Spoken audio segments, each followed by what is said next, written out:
एक बड़ी गजब की बात बाबर अपनी बुक में लिखता है। बाबर की बुक का नाम है बाबरनामा। क्या नाम है?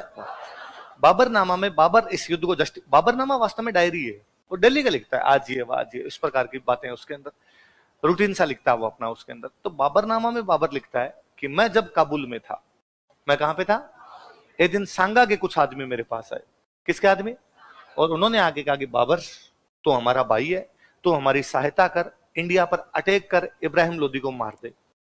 मैंने पूछा कि भाई क्यों मारना है इब्राहिम लोदी को? तो सांगा के आदमियों ने कहा इब्राहिम लोदी हमें परेशान करता रहता है, हमारी अकेले की इब्राहिम लोदी के खिलाफ पार नहीं पड़ रहे, इसलिए तू आ। इसलिए बाबर कहता है कि मेरे को भारत में किसने बुलाया? सांगा। पर वो कहता है मैं सांगा के बुलाने पर भारत आया, लेकिन पानीपत के पहले युद्ध में जब मैं इब्राहिम लोदी के खिलाफ लड़ रहा था तब सांगा ने मेरी कोई सहायता, मैं इनको सबक सिखाना चाहता हूं।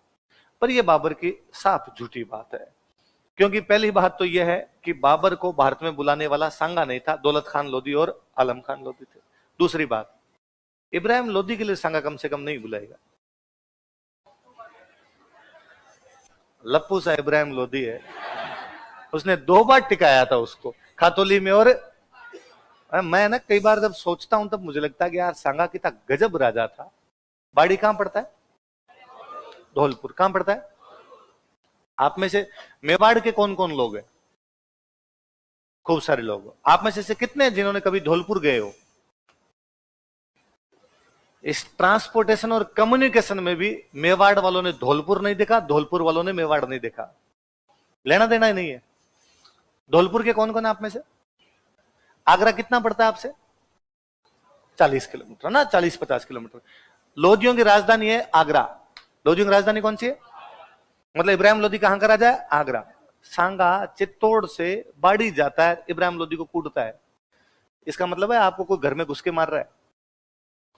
कितना साम्राज्यवादी राजा यार। वो बयाना पर कब्जा किए बेटा। बयाना आगरा के पास है, वो खुद चित्तौड़ का है। मैं मेरे एक दोस्त को हमेशा हंसता रहता हूं, उनका कोई एग्जाम था साल भर, दो एक साल पहले, और उसका सेंटर आ गया उनका भरतपुर, वो खुद मेवाड़ के। मैं रूम गया था, रूम जाते मैंने पूछा अरे सेंटर कहां है आपके एग्जाम का? तो उन्होंने कहा यार सेंटर बड़ा कोर्ट सा दे दिया यार इन लोगों ने इस बार। कैसे? तो यार सेंटर भरतपुर दिया है। मुझे क्या दिक्कत होगी? उनका यार जयपुर दे देते यार, ये बैठे ये एग्जाम दे लेते, उदयपुर दे देते तो घर पे जाए आते यार, जोधपुर दे देते तो भी सिस्टर की शादी कर रखे यार जाके आते, और इन इलाकों में मैं भरतपुर यार मेरी जिंदगी में नहीं गया कभी, अब भरतपुर कहाँ जाएंगे कहाँ रुकेंगे? तो मैंने कहा यार कहाँ जाएंगे कहाँ रुकेंगे वाले छोड़ो, अपने भरतपुर में भी सैकड़ों दोस्त है, इतने सालों से जयपुर बैठे तो भरतपुर के भी अपने खूब सारे जानकार है, और भी रुकने वाली समस्या तो अब है भी नहीं, होटल में जाओ रुको, सुबह एग्जाम दे के आ जाओ यार, इसमें क्या समस्या है? तो उनका तो भी यार थोड़ा अलग सा है, कभी गए नहीं। तो मैं उनको हंसने लग गया कि अंतिम मेवाड़ी जो भरतपुर गया था वो सांगा था। सांगा के बाद कोई मेवाड़ी कभी भरतपुर, और सांगा खानवा में हार गया था। तो यदि आपको खानवा का बदला लेना है तो भरतपुर जाइए, एग्जाम में पास होइए, ताकि खानवा के युद्ध का बदला लिया जा सके यार। तो वो हम हंसने लगेगा, हाँ यार आज अपने ये बात कर रहे हैं इस 21वीं सदी में बैठ के कि यार अपने उधर तो कैसे जाएंगे, भरतपुर कैसे जाएंगे। सांगा कितना साम्राज्यवादी है कि वो बाड़ी के अंदर जाकर बयाना में जाके युद्ध लड़ रहा है। इससे अधिक साम्राज्यवादी क्या होगा? तो कम से कम इब्राहिम लोदी के लिए सांगा बुलाएगा नहीं। पर फिर भी बाबर लिखता है तो एक कारण उस वाला भी माना जाए, वो अपने आप को जस्टिफाई कर रहा है कि मैं क्यों अटैक कर रहा हूं। उसने कहा मैं इसलिए कर रहा हूं। बाबर का सेनापति कौन था? सुल्तान। तो पहले से एक बंदा बैठा मेहंदी ख्वाजा, सहायता करने के लिए कौन है? सुल्तान। इस युद्ध में किसकी जीत हुई? सांगा की जीत हुई। तो अब सांगा ने कहा कि अब अपने आगरा पे कब्जा कर लेते हैं। कहां कब्जा कर लेते हैं? आगरा। फिर दूसरा क्या हुआ? इब्राहिम लोदी तो मर गया था। इब्राहिम लोदी का छोटा भाई था महमूद लोदी। कौन था? उसको पता चला कि बाबर के खिलाफ कौन लड़ रहा है? सांगा। उसके भाई को किसने मारा था? बाबर। दुश्मन का दुश्मन दोस्त। तो महमूद लोदी सांगा के पास आ गया। उसने सांगा को कहा कि भाई सांगा, पहले अपनी भले लड़ाई हो रखी थी पर अब दोनों का दुश्मन एक है बाबर, इसलिए दोनों मिलकर लड़ते हैं। सांगा ने कहा ठीक है तुम मेरा साथ दो, मैं तुम्हें आगरा दिलवा दूंगा। क्या दिलवा दूंगा? तो अब बाबर को पता चला कि अफगान और सांगा आपस में मिल गए और कहां पर हमला करेंगे? आगरा। तो बाबर को लगा अब आगरा बचाना जरूरी, तो अब बाबर खुद लड़ने के लिए आगरा से उधर। बीच में इधर बयाना से आगरा के बीच में एक जगह पड़ती है खानवा। कौन सी जगह? तो इस बार लड़ाई कहां पर हुई? खानवा। पहले वाले के 1 महीने बाद। वो कब हो रहा है? 16 फरवरी। ये है भाई आपका 17 मार्च। ये तारीख याद रखना। बाबर आ गया आगरा से, सांगा इधर से गया हुआ है, खानवा मैदान में सेनाएं आमने सामने पड़ी है, लड़ाइयों की तैयारी कर रहे हैं। महीने भर का टाइम लिया दोनों ने बीच में अपनी सेना बिना लगाने में। अब से 17 मार्च को लड़ाई करनी है। 16 मार्च को बाबर अपने सैनिकों को इकट्ठा करता है और बाबर सैनिकों को इकट्ठा करके कहता है कि अपने कल सांगा के खिलाफ लड़ेंगे। हाउस द जोश? सैनिकों ने कहा लो सर। कैसे? सैनिकों ने सांगा के खिलाफ लड़ने से क्या कर दिया? सैनिकों के कारण सीधे सीधे दो। एक कारण तो यह था कि बाबर जब काबुल से आया था इब्राहिम लोदी के खिलाफ लड़ने के लिए पानीपत में, तब वो अपने सैनिकों को कह के लाया था कि अपने दिल्ली आगरा लूटेंगे और लूट के वापस आ जाएंगे, लेकिन वो वापस नहीं गया, यहीं रुक गया।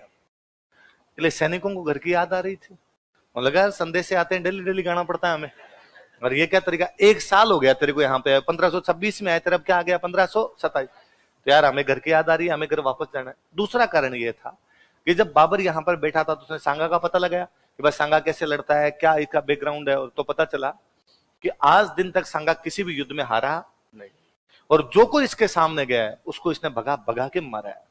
और पता चला कि सांगा जब खानवा में लड़ने के लिए आया तो उसका एक पैर नहीं है, एक हाथ नहीं है, एक आंख नहीं है, एक कान नहीं है, 80 घाव थे उसके शरीर पे। कितने घाव थे? 80 घाव लगे थे तन में, फिर भी व्यथा नहीं थी मन में, कि 80 घाव उसके तन पे थे, उसके मन में कोई भी चिंता। हरिवंश राय बच्चन कहते हैं, मन के हारे हार है न मन के जीते। यदि आपके मन में हो कि अपने को जीत मिल सकती है तो हो जाएगी, आपके मन में यह है कि अपने हार जाएंगे तो कभी भी आप जीते। रोता जावे वे मरे डांगा समाचार लियावे, जो रोते हुए जाते हैं वो मृत्यु का समय। मेरे को अब भी याद है, पहले घर में टाबर हुआ करते, घर वाले कहते वहां जा वो काम करके आ, और अपने पहले कहते ना वहां तो अभी जाऊंगा तो वो काम नहीं होगा, तो घर वाले कहते अब तो पक्का ही नहीं होगा। पहले रोने लग गया, अब वो काम होगा नहीं, और ज्यादातर मामलों में ऐसा काम होता, अपने वापस आकर हुआ ही नहीं होता, हमने तो पहले कह दिया था, तू पहले रो रहा था तो कैसे होगा। तो मन में तो कम से कम जीत हमेशा होनी चाहिए। आप भी आरएस की तैयारी करते हो, तैयारी आरएस की करते हो, पर मन ही मन सोचते हो आरएस में तो क्या ही होगा, छोटा मोटा कुछ ना कुछ दे लेते हैं, इधर उधर अटक जाए, कहीं बाबू बन जाए तो ही ठीक रहे अपना। तो बाद में जब आदमी सोचता ही नहीं है तो बनता भी, वरना इंग्लिश वाली कहावत है, as you think so you become, जैसा आप सोचते हैं वैसा आप। और सोचना तो बड़ा ही सोचना, दूध खानी दोबा भर खानी, दोहरे माथा बैठ खानी। भाई मन के लड्डू कम क्यों, मन के लड्डू फीके क्यों, फीके क्यों, तो फीके नहीं तो कम क्यों, ऐसा कुछ है कि भाई लड्डू ही खाने, मन के लड्डू ही खाने तो मीठे ही खाने, और ज्यादा खाने कम क्यों खाने भाई साहब, वो बात तो वो क्यों वो बात। तो बाबर के सैनिकों ने जब पता लगाया सांगा के बारे में, पता चला यार ये आदमी बड़ा खतरनाक है, तो बाबर के सैनिकों ने बाबर को कहा कि बाबर तू कह रहा है कि यार तुम्हारा जोश कैसा है, इस आदमी को देखे जोश ठंडा पड़ जाता है, जिसके हाथ नहीं, पैर नहीं, आंख नहीं, कान नहीं, फिर भी लड़ने के लिए आ रहा है, मिनक तो नहीं है, डाकी है, और इसके खिलाफ क्या लड़े, इसके पास खोने के लिए है क्या, इसमें तेरा घाटा इसका, अपने मरमुरा जाएंगे सारे के सारे। और बाबर ने कहा नहीं नहीं ये बात नहीं, हम मुगल है और हम इसके खिलाफ लड़ेंगे तो हम पक्का जीत सकते हैं। उसने कहा फालतू की पंचायती मत कर, 1 महीने पहले इन मेहंदी ख्वाजा को और सुल्तान मिर्जा को इनका वीडियो पड़ा, धोतियां खोल ली थी। मेहंदी ख्वाजा सुल्तान मिर्जा ने कहा कि वीडियो डिलीट करवा दो प्लीज, ये कोई तरीका नहीं होता है ऐसे। तो कहा यार इस आदमी से क्या लड़ा जाए, तो बाबर को लगा खेल खत्म कर दिया यार। भाई यदि सैनिक लड़ना ही नहीं चाहेंगे, भाई मैं आपको कहूं कि आपको आरएस का पेपर देना, आपको सर हम तो नहीं दे रहे, तो फिर मेरे करने क्या मतलब, पढ़ाने का मतलब क्या हुआ। तो भाई बाबर ने लगा यार सैनिक नहीं लड़ेंगे तो करेंगे क्या, तो बाबर थोड़ा उनमें जोश बढ़ता है, और बाबर कहता है कि तुम्हें क्या लगता है कि बाबर खुद के लिए लड़ता है, उनका लगता नहीं है, कर रहा है तुम, ऐसा तेरी पंचायती हमारी इसके अंदर कुछ ही नहीं है, तुम्हें क्या लगता है बाबर साम्राज्य विस्तार के लिए लड़ता है? हाँ। बाबर ने कहा नहीं, बाबर ना खुद के लिए लड़ता है ना साम्राज्य विस्तार के लिए लड़ता है, जिहाद है। क्या है? जो धर्म की लड़ाइयां हुआ करती उनको क्या बोला करते? बाबर ने कहा ये जिहाद, और मेरे को अल्लाह ताला ने फरमाया है कि दुनिया के इस छोर से लेके उस छोर तक मैं इस्लाम की पताका लहरा दूं, मैं धर्म की लड़ाई लड़ रहा हूं, मजहब की लड़ाई लड़ रहा हूं, मैं जिहाद कर रहा हूं। यदि मैं जिंदा रहा तो मैं गाजी बन जाऊंगा। क्या बन जाऊंगा? जो धर्म की लड़ाइयां करते उनको क्या बोलते, और मर भी गया तो मैं शहीद कहलाऊंगा, सारे लोग मेरा सम्मान करेंगे, जन्नत जाऊंगा मैं। और तुम लड़ना चाहते हो लड़ो, नहीं भी लड़ना चाहते तो मैं अकेला लड़ूंगा। थोड़ी जिहाद की, इस्लाम की, मजहब की, धर्म की बातें की तो थोड़े लोगों में रोंगटे वोंगटे से आए। पर एक आधे फौजी साहब कोई सियाने थे, फौजी साहब खड़े हुए, Babar hold hold bro hold, एक बात बता, तेरे मुंह से अल्लाह की, इस्लाम की बातें शोभा नहीं देती, दारूड़ी है, पूरे दिन दारू पीता। बाबर ढंग का दारूड़िया था, सारे दिन दारू पिया करता हूं। इस्लाम में ये भी लिखा हुआ है, अल्लाह ताला ये भी फरमाते हैं कि शराब पीना हराम है, और तेरे हाथ में अब भी गिलास है। तो बाबर ने गिलास में कहा, बाबर ने कहा बाबर कसम खाता है आज के बाद शराब के हाथ। मुगलों में 2 बादशाह ऐसे हुए जो ढंग के दारूड़ी हुए थे, एक तो बाबर, एक जहांगीर। कौन कौन? दोनों ने आत्मकथाएं लिखी है। दोनों ने क्या लिखी है? पीने के बाद ये आदमी बता सकता है खुद की बातें। यूं भाई साहब आप पूछ रहे तो आदमी दबाता ना, अच्छाइयां बुराइयां दोनों होती है। और जहांगीर तो इतना प्यारा आदमी था बापड़ा दारू वाले मामले में, वो लिखता है कि मैं दिन में 14 पेक और शाम को 6 पेक लेता हूं। उसने पेक संख्या बताइए, वो ये तक लिखता है कि पहले मैं नहीं पीता था, पर एक बार मैं शिकार खेलने गया, वहां पर बहुत भयंकर थक गया था, वहां पर कुछ राजस्थान के लोग मेरे साथ थे और उन्होंने मेरे कागजात एक लेके देखो तो तराटी नहीं आ जाए तो देख लेना। और वो लेने के बाद मुझे खूब अच्छा फील हुआ। उसके बाद मैं 14 लेता हूं, दिन में 6 लेता हूं। तो जहांगीर के टाइम में तो राज उसकी रानी करती थी नूरजहां। जहांगीर शासन संभालता ही नहीं था, राज कौन संभालती थी? नूरजहां। तो जहांगीर का खुद का स्टेटमेंट है कि 1 बोतल शराब होवे, आधा किलो कबाब होवे। 1 बोतल क्या मिल जाए? शराब। आधा किलो क्या मिल जाए? 1 बोतल शराब होवे, आधा किलो कबाब होवे, राज नूरजहां दा होवे, पावे खराब होवे, पावे खराब होवे, पावे खराब होवे। नूरजहां राज करती रहे, भले वो अच्छा करे भले ही बुरा, उससे लेना देना नहीं। 1 बोतल शराब दीजिए, आधा किलो कबाब दीजिए, राज किसका होना चाहिए? और जहांगीर को इसके अलावा कुछ भी चाहिए नहीं। तो दोनों ढंग के दारूड़ी थे एकदम। तो बाबरनामा पढ़ी, बाबर की किताब है बाबरनामा, पहले दिलीप सर के पास ऑफिस में पढ़ रही थी, तो मेरे उसके कुछ पन्ने पड़े हुए। तो वो जगह जगह लिखता है, आज मैं सुबह खड़ा हुआ, शरीर टूट रहा था भयंकर तरीके से, फिर मैंने 2 पेक लगाए, तब जाके चढ़ा, ठीक हुआ। दोपहर में मेरा कोई मूड नहीं था पीने का, रिश्तेदार घर पे आ गए थे, रिश्तेदारों को सूखा खाना तो कैसे खिलाता, उनके चक्कर में 2 पेक लिए। शाम को तो बारिश ही हो रही थी ना, मौसम ही ठंडा था, मौसम की नजाकत को देखते हुए तो वो सारा दिन पीता हो। फौज साहब खड़े रहे, उन्होंने कहा रे इस्लाम में शराब पीना हराम है, दारूड़ी है, तू दारू पीता है और फिर बात करता है इस्लाम में ये है वो है, तेरे मुंह से धर्म की बातें अच्छी नहीं लगती। बाबा ने फेंक दिया। बाबा ने कहा आज के बाद मैं शराब के हाथ ही नहीं लगाऊंगा। एक फौज साहब ने कहा अंदर एक पेटी पड़ी है। बाबा ने कहा फोड़ दो सारी की सारी। एक फौज साहब और खड़े, उनका बाबर इस्लाम में यह भी लिखा हुआ है कि मुसलमान राजा मुसलमान व्यापारियों से कोई टैक्स नहीं लेगा, और तू मुसलमान व्यापारियों से टैक्स लेता है। बाबर एक टैक्स लिया करता था, तमगा। कौन सा टैक्स लेता? मुसलमान व्यापारियों से कौन सा टैक्स लिया जाता? और बाबर ने कहा कि मैं कसम खाता हूं आज के बाद किसी भी मुस्लिम व्यापारी से तमगा कर। अब थोड़ा लोगों को लगा कि हाँ यार अब थोड़ी बात ठीक है। हाउस दा दोस्त सबने कहा हाई सर। कोई पूछेगा बाबर कौन से युद्ध को जिहाद घोषित कर देता है? खानवा। वो क्या नहीं पीने की शौकने खाता है? शराब। वो कौन सा कर हटा देता है? तमगा। ये किससे लिया जाता था? मुस्लिम व्यापारी। किससे लिया जाता? अब ये युद्ध के कारण भाई, अब भाई युद्ध शुरू हुआ इनके बीच में। अपने युद्धों का तरीका ये होता भाई, इधर सेना खड़ी है आपकी बाबर की, सामने सेना लगा दी आपके सांगा ने। बाबर वह पहला राजा था जो उत्तर भारत में तोपें लेके आया था। उत्तर भारत में क्या लेके आया था? बाबर से पहले भारत में तोपों का इस्तेमाल किसी ने नहीं किया था। तोप मतलब बारूद। इससे पहले बारूद का इस्तेमाल नहीं था। इससे पहले क्या लड़ाई थी? तलवार से तलवार, भाले से भाला, तीर कमान से तीर कमान, घोड़े से घोड़े वाला लड़े, हाथी से हाथी वाला लड़े, पैदल से पैदल लड़े। अपनी लड़ाइयां वो थी। बाबर पहली बार क्या लेके आया था? तोपें। एक तो अपने वालों को कभी तोपें देखी नहीं थी, आउट ऑफ सिलेबस हो गया था एग्जाम में पूरा एकदम। फिर दूसरा अपने साथ ये दिक्कत और थी, जैसे मान लो इसमें लिखा वागड़ का उदय सिंह, तो वागड़ का उदय सिंह अपने 7,000 फौजी लेके आया, तो वो यहां पर खड़ा है कि उदय सिंह खड़ा है यहां पर। आमेर का पृथ्वीराज मान लो अपने 4500 फौजी लेके गया, तो वो यहां पर खड़ा है।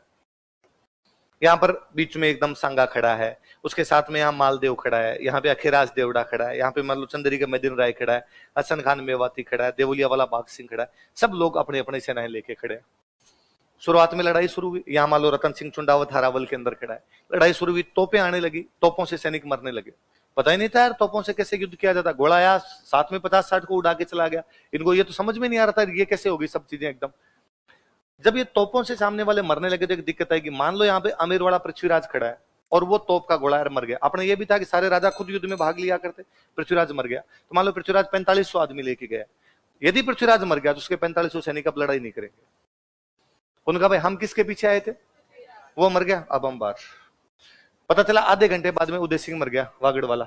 इसके साथ में 7,000 आदमी आए थे, उन मान लो 1000 तो मर गए, 6,000 बचे। वो अब 6,000 लड़ाई नहीं करे, वो बाहर।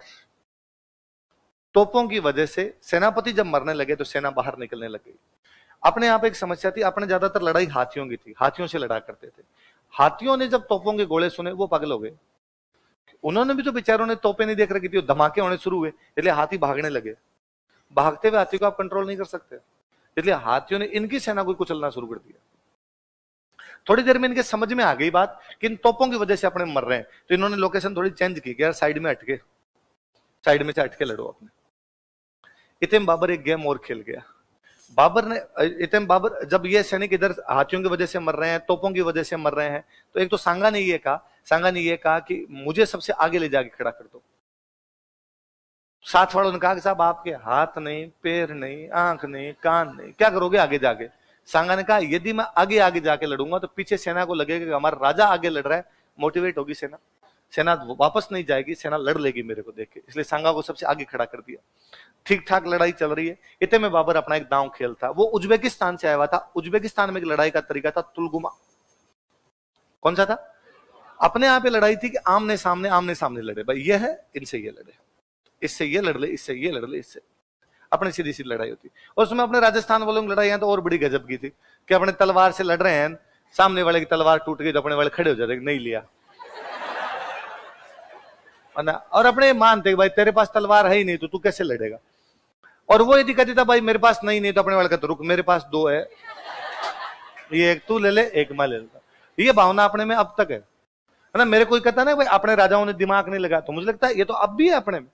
मैं कहता हूं अब भी कॉलेज टाइम के अंदर और कभी कोई लड़ाइयां हो जाती, स्कूल में कभी लड़ाई हो जाती, तो उसमें कोई आके दोस्तों में यूं बातें करता ना कि आज हमने उसको पीट दिया रे, तुम कितने लोग थे कि 5, वो कितना था 1, और दोस्त हम आलोचना कर दिया करते, अरे यार अकेला था बापड़े क्या मरा रे, तुम 5 जने लगे मरे। वो भी हमारा कोई दोस्त आके कभी कहता या कभी ऐसी कोई बात सुनते, एक दोस्त आया उसने कहा यार उसके सिर में लगी हुई है, यहाँ पे लगी हुई है, अरे क्या हुआ क्या वहां पे मेरी लड़ाई हो गई थी, वो कितने लोग आए थे कि 5 आए थे, क्या हुआ तो उन्होंने मेरे को पीटा, पर मैंने भी उनके 2-4 के सिर फोड़ दिए थे। शाबाश मेरे चिते, कोई बात नहीं, भाई का इलाज करवा लेंगे, पर भाई वहां से भागा।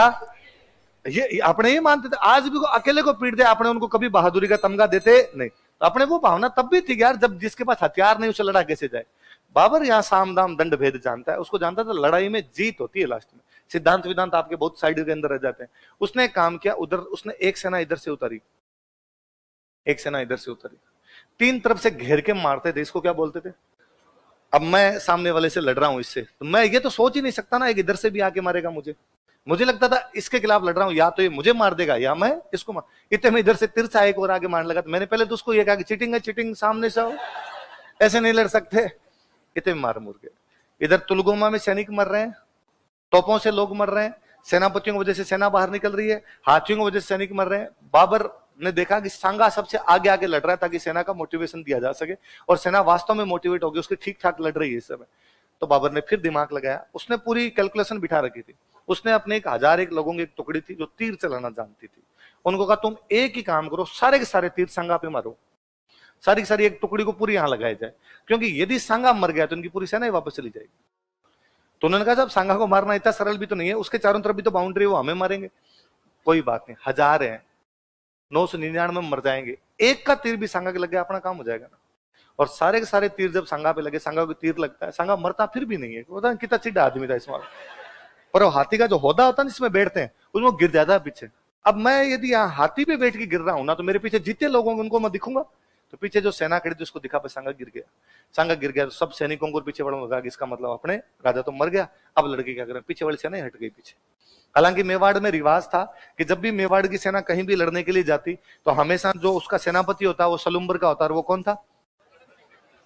और यदि राजा किसी भी वजह से युद्ध से बाहर निकल गया, घायल होने की वजह से निकल गया और किसी वजह से निकल गया, तो हमेशा सादड़ी का जो झाला होता ना, वो राजा का मुकुट पहन के लड़ा करता था। तो जैसे सांगा घायल हुआ, मालदेव और अखिराज देवड़ा उसके साइड में थे दोनों, मालदेव अखिराज देवड़ा हाथों हाथ सांगा को वहां से निकालते हैं, झाला अज्जा को सांगा वाला मुकुट देके कहते तू हाथी पर चढ़ जा, वो फटाफट हाथी पे बैठ के लड़ाई करता भी है। लेकिन तब तक इनकी सेना इतनी लंबी चौड़ी थी कि मिसकम्युनिकेशन हुआ और पीछे वालों तक ये सूचना ही नहीं पहुंचा सके कि सांगा मरा नहीं है, घायल हुआ है, पीछे वाली सेना ही लूट वापस लौट चुकी थी। बाबर इस युद्ध को जीत गया। बाबर ने जीतते ही उपाधि धारण की, गाजी। क्या उपाधि धारण की? जो धर्म की लड़ाइयां जीतते उनको क्या बोलते?